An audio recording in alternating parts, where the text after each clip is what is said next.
Hey everyone, welcome back to PropCat Podcast. And today, we're diving into a super interesting trend in Japan. People are shifting away from home ownership and choosing to rent instead. Buying a home has always been the dream, right? But in Japan, more people are rethinking that. What's going on? This topic is so fascinating because, for a long time, home ownership was the ultimate goal. But things are changing. Exactly. And we're going to unpack why that is. So let's get into it. Let's start with the basics. More people in Japan are renting instead of buying. What's the deal?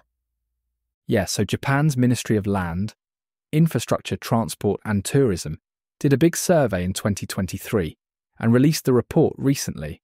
They found that while 70% of people still own property, the number of renters has jumped to 30%. I guess this ties into Japan's aging population? Right. Nearly half the population is over 65, and older homeowners aren't exactly in the market for new houses. They're staying put, which means less movement in the buying market. And younger people, they're just not as keen to buy. Okay, so I gotta ask, if you ask homeowners today, would they buy again? Funny you mention that. The survey found that only 59% of current homeowners would buy again if they moved. That's down from 68% in the last survey. Ooh, that's a drop. So people who already own homes are like, maybe I wouldn't do this again? Yep. Meanwhile, 49% of renters said they'd keep renting. That's nearly half saying, I'm good where I'm at. Okay, so it's not just that people can't buy, it's that they don't want to. That's a shift in mindset. Huh? Totally. And a big reason is work. A lot of people move around for jobs, and if your company transfers you to another city, being stuck with a house can be a hassle. Renting gives you freedom. All right, let's switch gears a bit. Japan has always been big on new homes, but that's changing too, right? Yeah.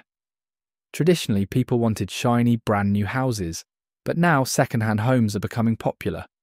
And it's simple.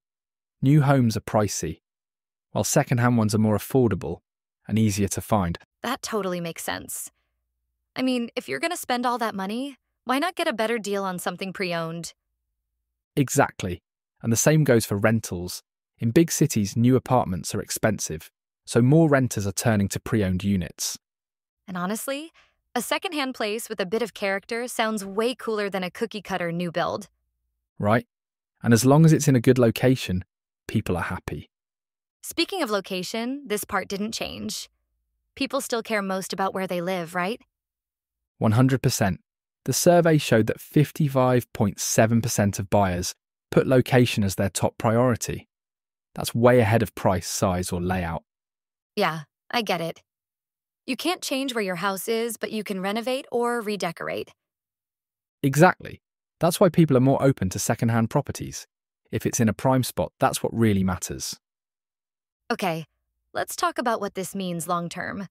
If more people are renting, what happens to Japan's housing market?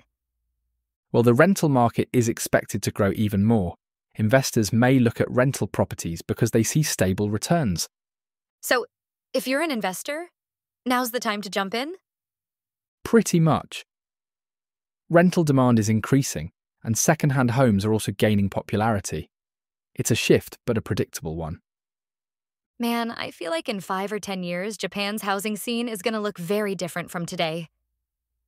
For sure, renting is becoming the go-to for more people, and the idea that you must own a home, that's fading fast.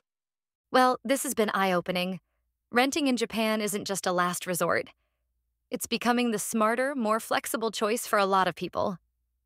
Yep, and it's going to be super interesting to see how this trend keeps evolving. All right, that's a wrap. If you enjoyed this episode, don't forget to subscribe and share it with your friends. Thanks for tuning in to PropCat Podcast, and we'll catch you in the next one. See ya, everyone!